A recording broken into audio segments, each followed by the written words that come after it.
Before we get started, I would like to go over a few items so you know how to participate in today's event. First, please ensure that you are familiar with the tools in this video call.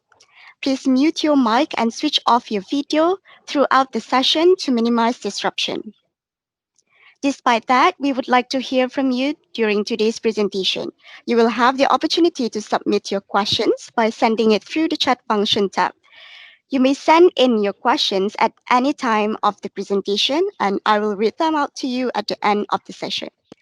Please private message the organizer if you are not logged in using your real name, as we will need to log in your attendance before issuing the e-certificates. Next, let me introduce myself.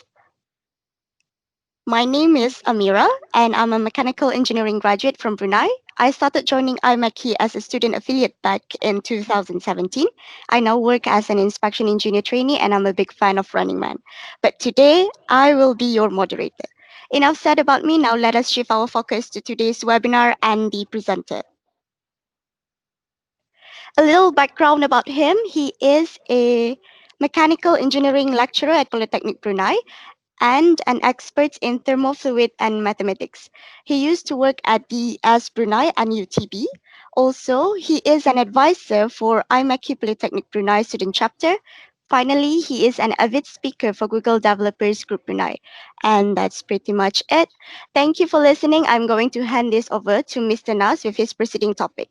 As a reminder, please mute your microphone and turn off your camera. You can write in your questions that you have in the chat box at the end of the presentation. I will read it out for you. So without any further ado, I would like to kick things off by welcoming our presenter, Mr. Nazwan bin Narawi. Over to you. Yes, thank you, Amira. So, welcome everyone and a very good morning. So, I will be presenting a webinar with the title Create Image Classification AI with Teachable Machine. So, some of you might know some of the words in there, but when you combine it together, you might ask, okay, what is it actually? So first, we're going to talk about what is AI. So AI is already a big trend in the world nowadays. So what does AI actually mean? So AI or artificial intelligence is actually a computer program to replicate human knowledge, but not just human knowledge. It can be human skill. So let's say if you want to do some lifting, if the computer program or the computer hardware actually carry that or lifting the item on its own, so that is also considered as AI. So AI basically is anything done by the computer without the assistance of any human being. So as I mentioned, it can be a software and also for hardware. So an example for software, you have the mail spam detector. So in the previous, maybe the last decade, if you talk about mail spam detector, you actually do it manually. But in Google and also in Microsoft, they actually have a mail spam detector. It immediately tell you that this email is a spam, so you are not receiving it. The second one is a voice captioning. So this is a very recent trend, especially those of you who are watching YouTube. So when you watch YouTube, sometimes there's an option for you to activate auto captioning. And for some of the case, it doesn't caption properly, but the other time it actually do it perfect work. And the last one, this is the combination of software and hardware, which is the self-driving car. So I believe all of you know about Tesla new self-driving car. So it's not just using hardware to maneuver the car, it also use the software to detect what actually ahead of the road. So what the purpose of AI actually? We're not going to create it just for fun, but we also have another purpose. Okay, let's see. Okay, so the first purpose of AI is to lighten the burden of completing repetitive work. If you see like a job of secretary or maybe telemarketing, they usually do the work over and over. They have the same script, they have the same option. So some of the company actually outsource this kind of work to AI. So instead of giving the burden to human to do the same thing again and again. But it's not just that menial job. It also helps people in performing complex analysis. Say, for example, you want to analyze a body of an airplane. If we talk about human, even if we are in a group of maybe 40 or 50 people doing the analysis, we might have a prone of doing some calculation mistake. So AI actually integrate of what calculation have been done in the past, and also okay, hang on with the slide.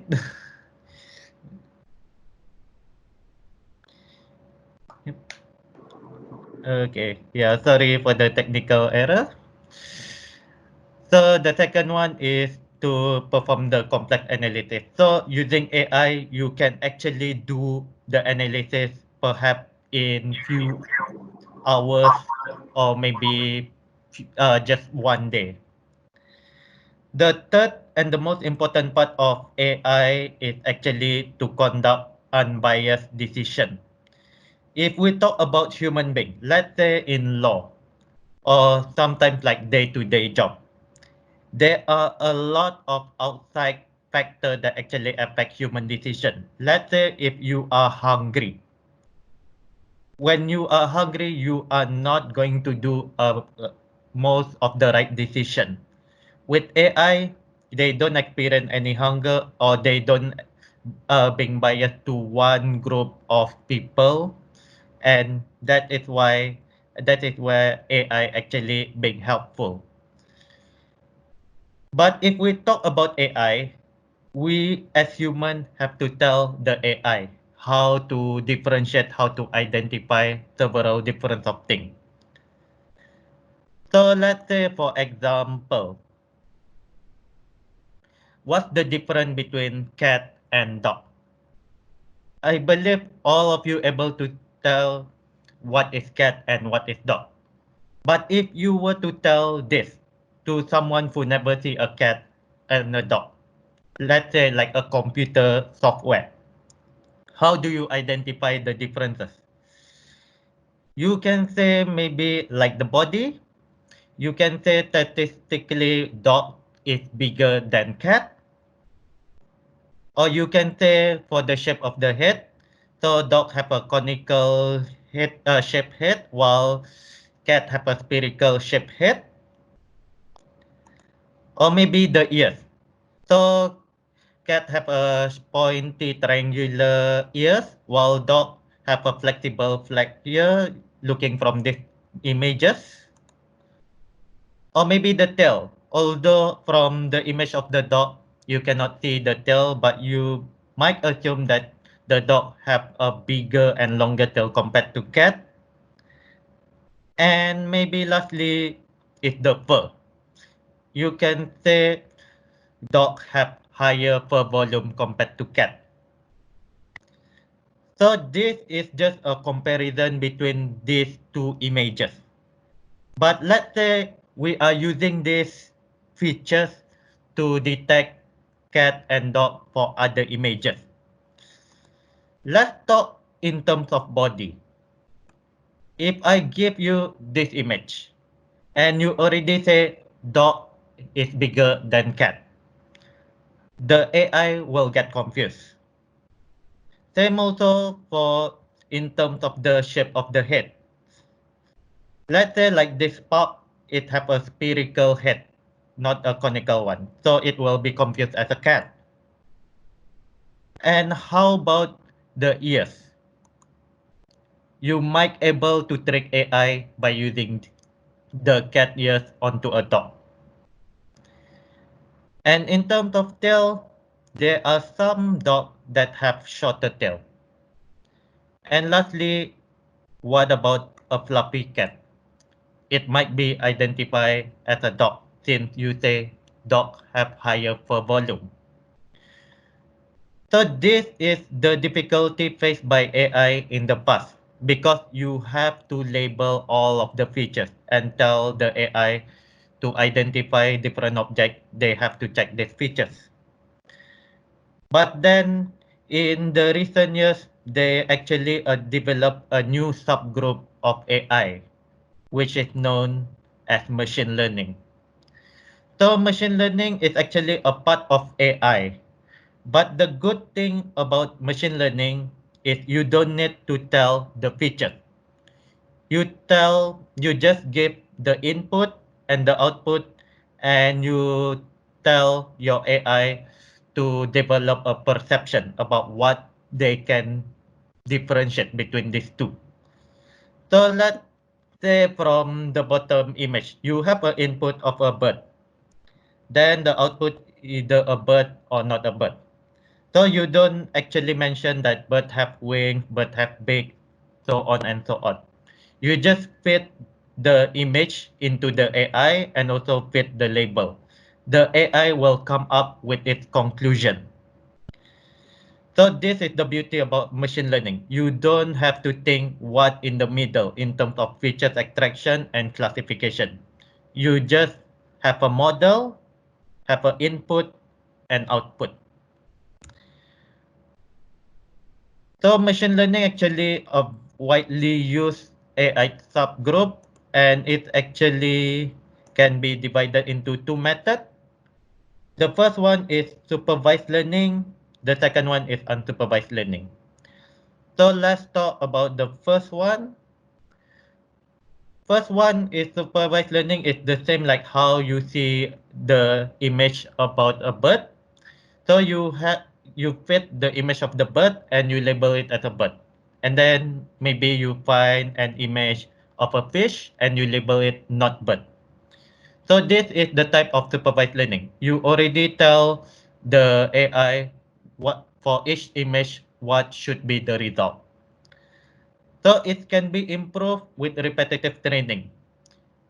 In terms of repetitive training, some AI actually been trained like about 300 times or about 1,000 times. So if you hear about AI being trained for 1 day or 2 days, it should not be a surprise because sometimes you need a lot of data. So this type of supervised learning is actually applicable for classification and regression problem. So I will cover on these two. An example that I can give is weather forecast and cancer prediction. So let's say about weather forecast. So weather forecast, in the past we have some experts actually calculate about the weather in a region from days to days. But with the help of AI and you fit about the past data and also you tell about humidity, the wind speed, and so on, the AI or the machine learning actually can detect the pattern of your weather. So this is the type of regression problem. So it's either going increasing or decreasing. So it can be warmer in one region and then the next day it become colder. So this is a regression problem. In terms of classification problem, we have a cancer prediction. So you feed a data about cancer cell to the AI. So you tell, okay, which one have a positive cancer cell and a negative cancer cell.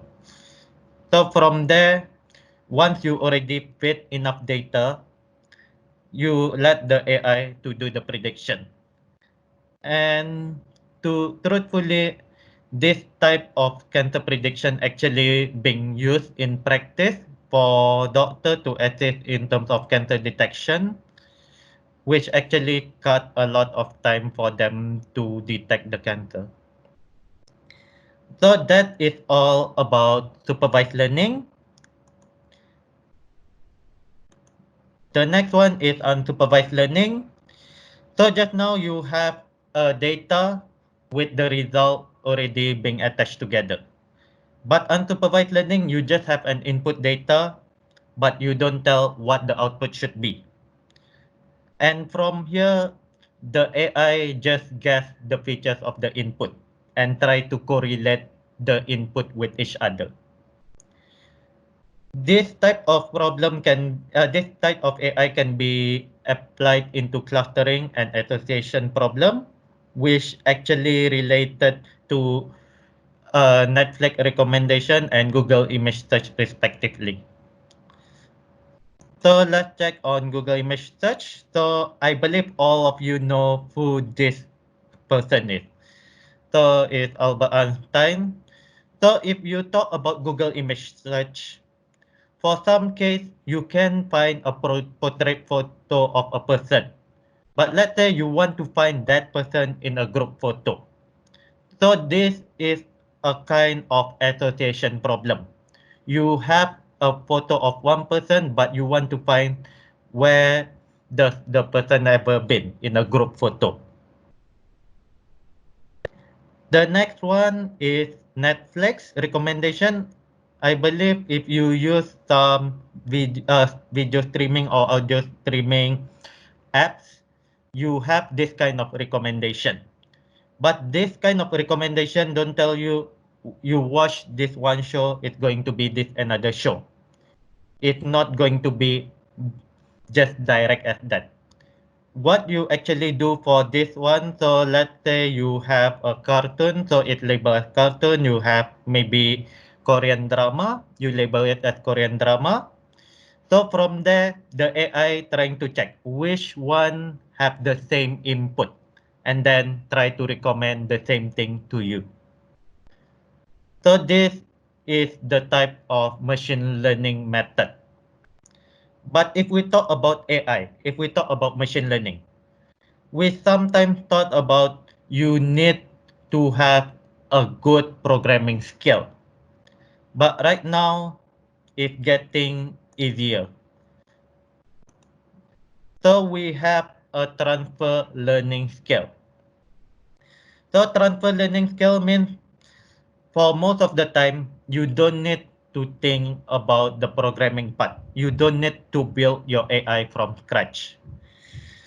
So what you need is you just fit the input and output into the AI. So one of the transfer learning skill we have is teachable machine. So teachable machine is developed by Google. So it's actually a web tool. So from here, you can develop your own AI. You don't need about all of the technical skill. You just need the input and the output. But if you want to actually exploit more on teachable machine, you might need to know some of programming skill. So on the bottom of the slide, you can see the website. So let me show a live demo on how you actually apply teachable machine.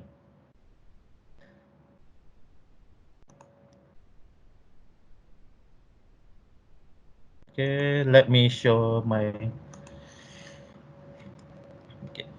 So now I actually in the website of Teachable Machine. If you just enter the website, it actually have some of the starting demo about introduction about Teachable Machine. But once you click get started, you will be bring to this part of the page. Teachable machine is not just you going to classify image.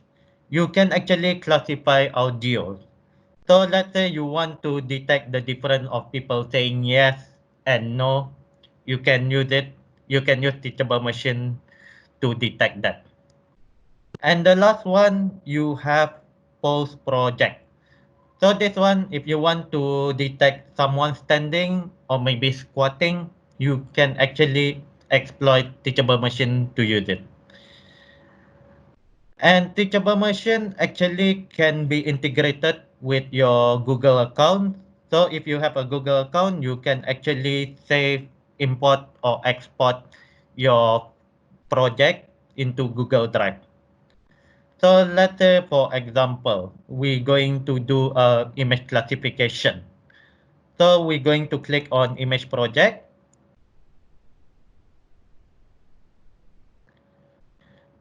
So once we already create a new project, we will be brought into this part of the page.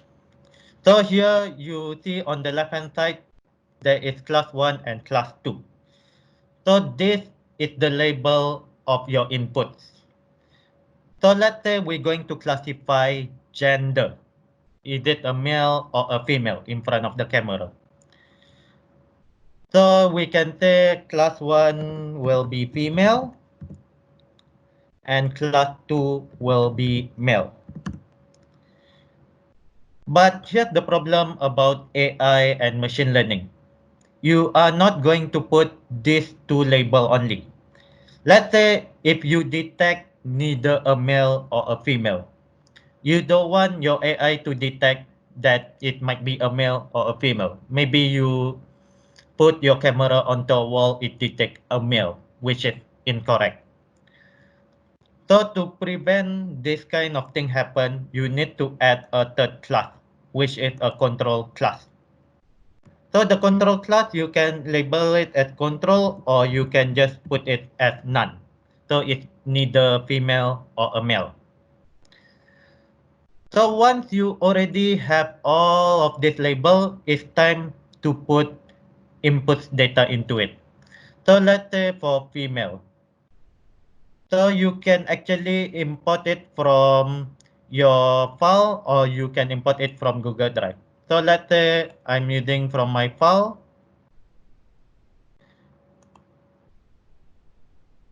So I'm taking female. So from here, I only have 10 image sample for training. Same also for male, I'm going to have 10 images.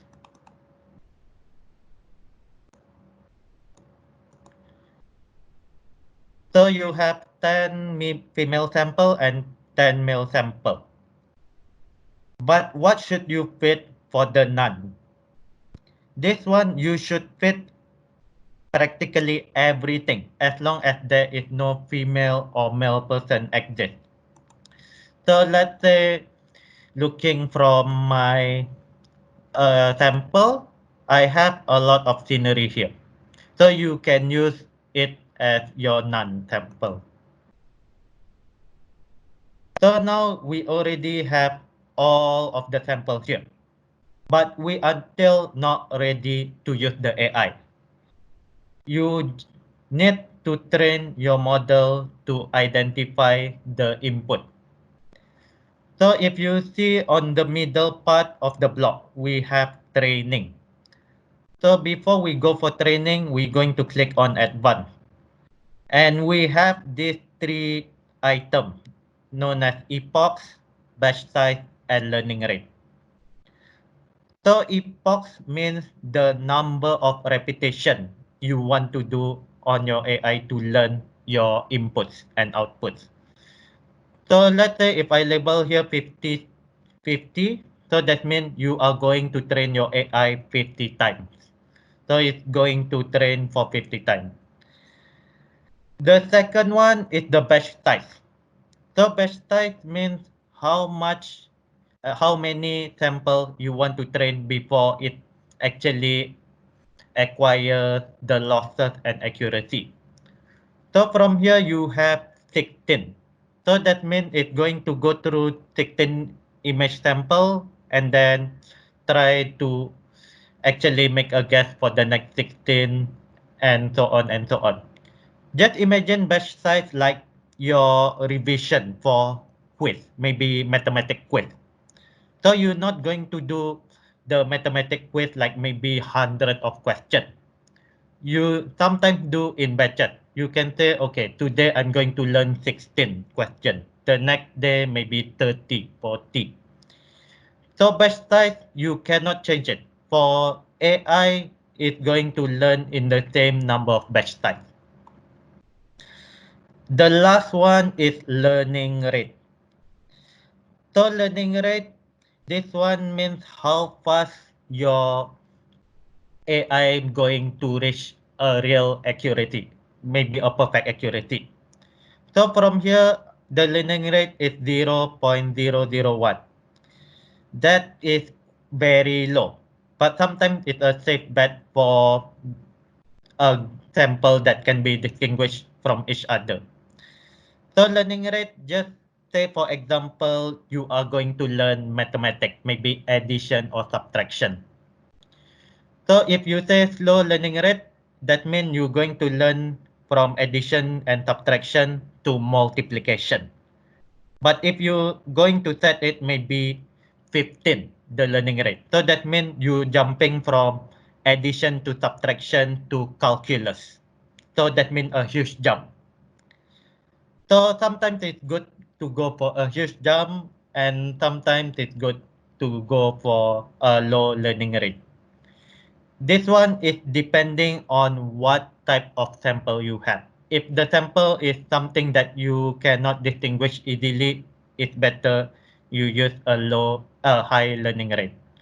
But let's say like an image of female and male human. So that one, the safe bet is you go for a low learning rate. So once you already decide, so let's say, okay, I'm going to put the epoch to 20, batch size, yeah, just make it 16, learning rate, maybe 0.002. So once I already decide what my epoch, my batch size, and my learning rate, so it's time for me to train the model.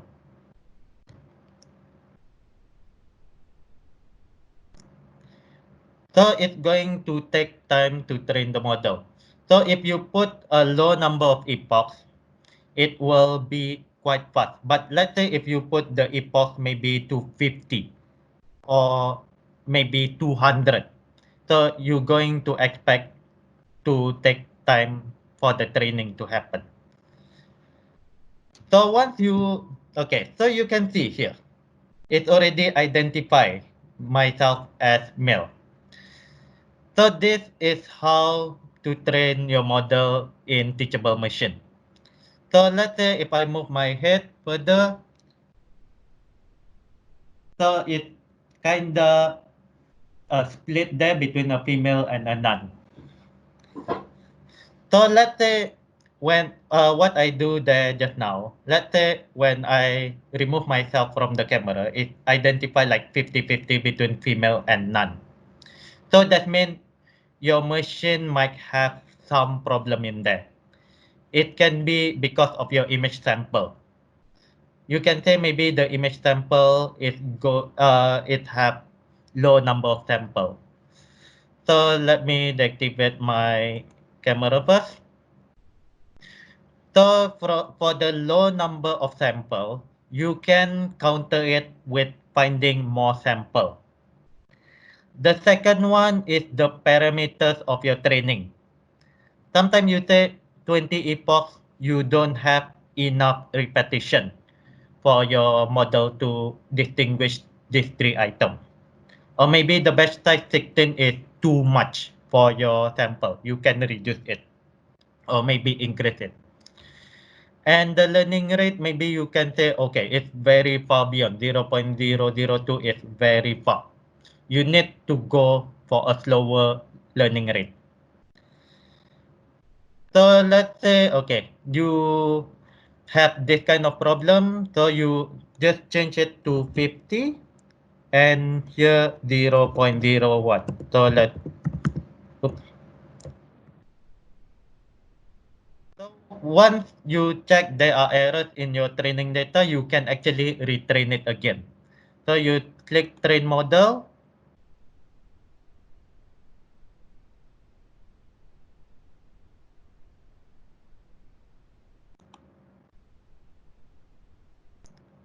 Okay, so in terms of detected male, it's okay. Then let me remove myself.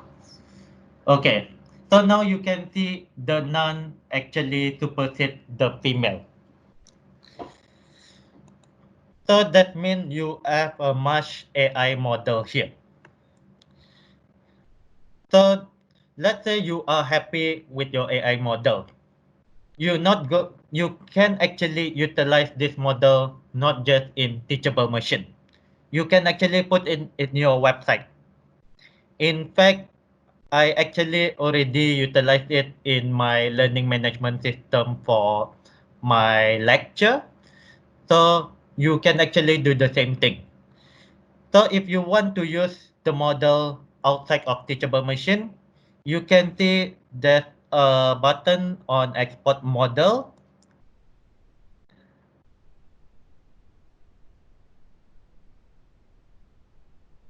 Okay, just have to wait.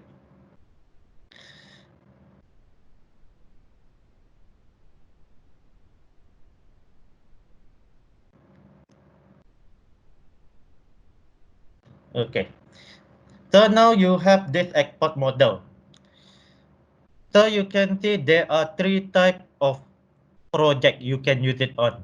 So the first one is TensorFlow.js. So this one you can use for web services. You can create your own website with the AI being integrated into it. The second one is TensorFlow. TensorFlow is actually an advanced part of TensorFlow.js. So that means TensorFlow have higher capability in terms of AI. But if you want to use a simple AI model, maybe TensorFlow is not the one you should consider.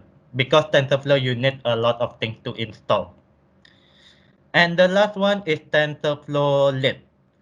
So let's say you want to develop an Android app or an iOS app. So you can actually use the model into that app using TensorFlow Lite. But let's say you're going to use just TensorFlow. You're going to create a web browser. So if you want to create a web browser, it's just you choose TensorFlow.js, and then you can see down here. You need to put it on JavaScript and copy all of this. So let's say you want to use this model to create your own web browser. It can be online, it can be offline. Even if you offline also, you can actually view the AI model in action. So once you already copy this, if you want to create your own web browser, what you need to do is you going to open your notepad. Okay, so hang on.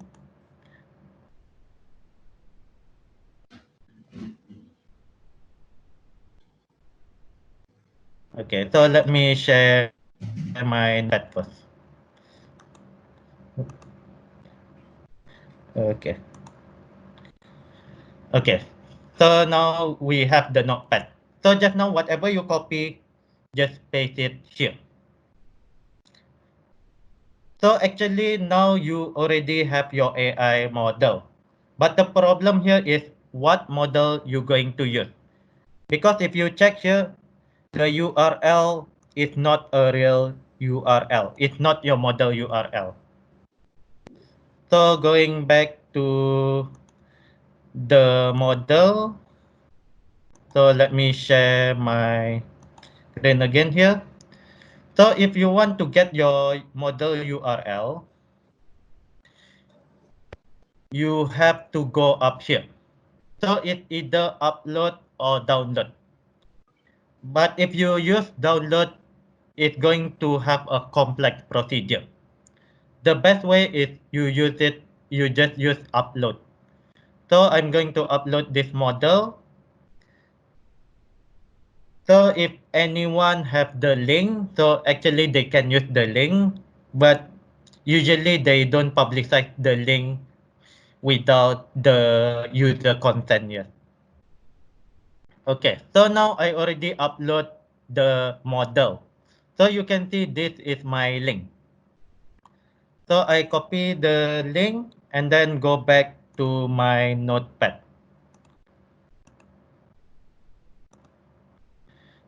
So from there, I'm going to paste it here. So now you already have an AI model, which you can actually use it on the go. So once you already have all of this, how do you create a web page using your notepad? So you just go to file and you save. Oops, okay. So save as also okay. So what you do, okay. You can go, let's say project, okay. Oops, okay.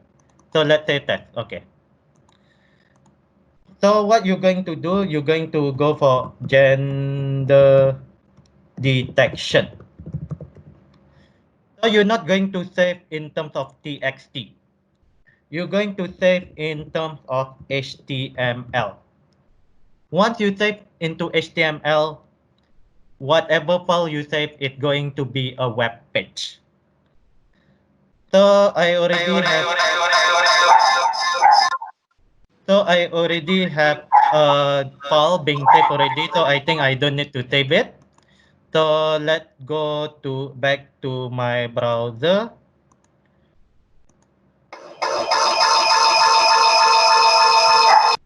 Okay. So if I went back to my browser, so okay, so I'm not going to close it. So you can see here, I already opened gender detection.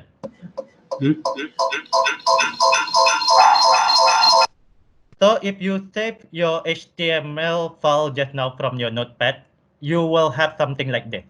So once I click start, so it will take time actually to download some part of it. So you can see it want to open my camera.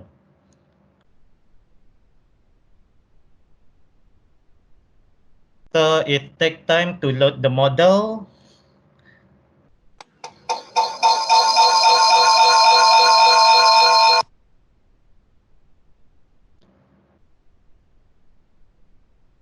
Okay, so now you can see that the model has been loaded. So what can you do with the file just now that you saved? Let's say if you don't have any website or you don't have any web browser or server, what you can do, you just share the file with your friend. And your friends actually can use that model to access your AI model. So if you have like learning management system like what I have in my workplace, I can actually upload this model and then the student can actually access this model. So that's pretty much from me. So I think we are good to get some question from any of you. So let's go back to the host. All right, thank you, Nazwan, for the presentation. It is really interesting. We are now going to take questions. As a reminder, you can still submit your question through the chat function. All right, our first question is, which industry practice where can this image classification AI technology be applicable? Nazwan. Okay, so image classification AI. Just now I did mention about cancer prediction. So cancer prediction, you actually fit on images of the cell with cancer and not. So that actually you can apply an image classification AI. So from what I do for my student, because I actually teach them arc welding. The problem is I don't have a lot of time to entertain like 50 or 60 students to tell them, okay, whether their well is good or whether their well is bad. So from there, I actually integrate this AI so that they can access it via the mobile to check whether their well is perfect or maybe they have faster speed or maybe their current is too high. So that's some of the example where we can use image classification AI. All right, thank you. I hope that answer your question. One more question. If we put a male with long hair there, will it be able to detect accurately as male? Yeah, So that one is kind of borderline because if we talk about developing the machine learning model, so if you talk about teachable machine, you cannot see what actually behind the scene. But if we create our own AI model, we actually tell the model to extract how many features we want. Because sometimes if we say, okay, compare male and female, if we talk about a real machine learning model, behind the scene, they actually want the model to extract maybe 512 features. So sometimes like if this features, let's say like male with long hair, the model cannot detect it. So one of the way is actually to increase the number of features to be extracted by the AI model. Or the another way is actually to upload more input sample with male with long hair. Because sometimes we also have female with short hair. So we don't want to have that confusion. So this means we need a lot of model. It's depending on how your model detect. all right. Another question here. Does this teachable machine able to do decision making based on the input? And the second one, will this be easily adopted for a person who have minimum programming background? So basically, do we need to be expert in Java programming? Okay. May I know the first question just now? Sorry. The Yeah. first question, does this teachable machine able to do decision making based on the input? Okay. So teachable machine, let's say like the cancer prediction is easy. So that one you just detect whether it's positive or negative. So that means the result is that. But let's say you going to go further. Maybe like you say, okay, you going to use the image classification AI to detect a crack in your maybe your equipment or maybe your product. So if you use that AI, you can detect the crack. But let's say you want some decision making on how actually to do a corrective maintenance into the crack. So that means you might need additional programming to actually give something for the AI to decide. Because the image classification from teachable machine is just for the image only, and anything further you need to do a programming. So which is kinda I already answered for the second part in terms of the programming skill. So if you just want to do if you want to use the teachable machine just to differentiate image, you don't really need any programming skill. But let's say you want from that image classification, let's say to maybe activate some automated voice. So that means you need to know some part of programming. It can be basic, it can be advanced, depending on what you want to have from that image classification AI. Okay, back to you. All right. One more question from the machine learning web tool. Uh, how many number of sample is considered minimum required to get the output? Minimum number of sample. This one, there is no correct or wrong answer. It's actually depending on what you want to differentiate. So let's say like male and female. That one is okay. But let's say you want to differentiate cat or dog may be okay. But let's say you want to differentiate different type of dog. Maybe golden retriever, greyhound, or maybe different type of fish. The more specific classification you go, that means you need more sample. Because some of the sample is actually have the same feature. So let's say different type of fish, like sea bass and maybe golden fish. For us, we know maybe. But for the AI itself, it might need more sample to differentiate these two. Let's say same also like my project in terms of welding detection. If we see welding, like we know, okay, it's good, it's bad. But in terms of bad, which part of the welding is bad? So that means I need more sample in there because I'm digging deeper into the features. I see. Okay, thank you. One more question. Does TensorFlow also work in other languages?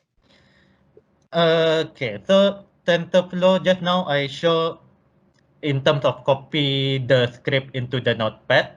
That Yeah. actually run on JavaScript and also it's actually being part of HTML. If we talk about TensorFlow, actually the main language is Python. But Python, the problem is it takes time to load and you actually need to download a lot of resources so that you can run your AI model. But with this TensorFlow.js, you can just copy from your notepad and it's there. Okay, I just take one final question. Someone asked, should we also understand the algorithm within so that it minimizes the error of the model or improve the model?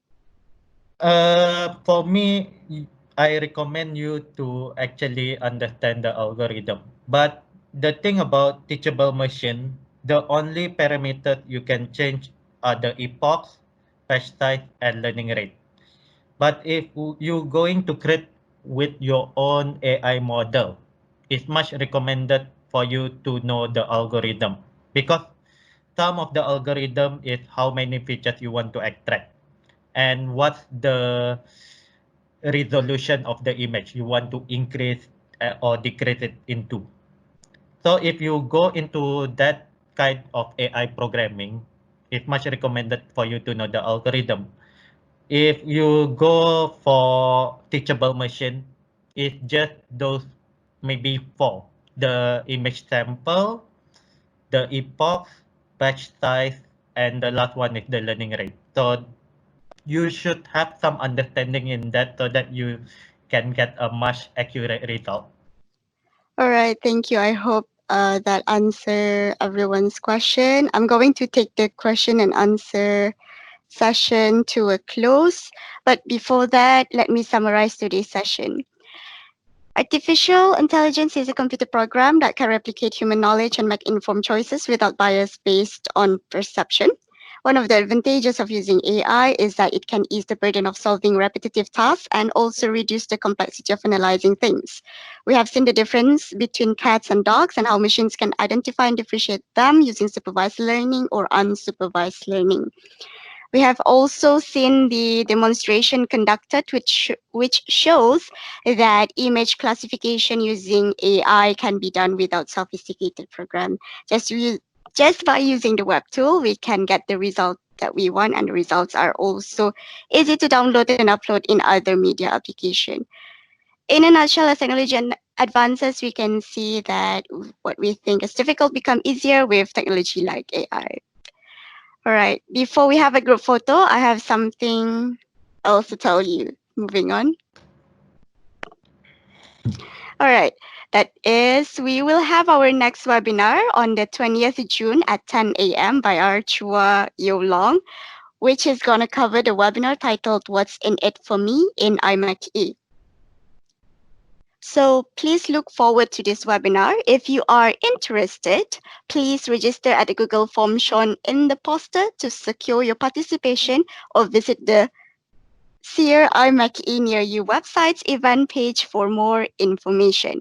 So hopefully we'll be able to see you there again.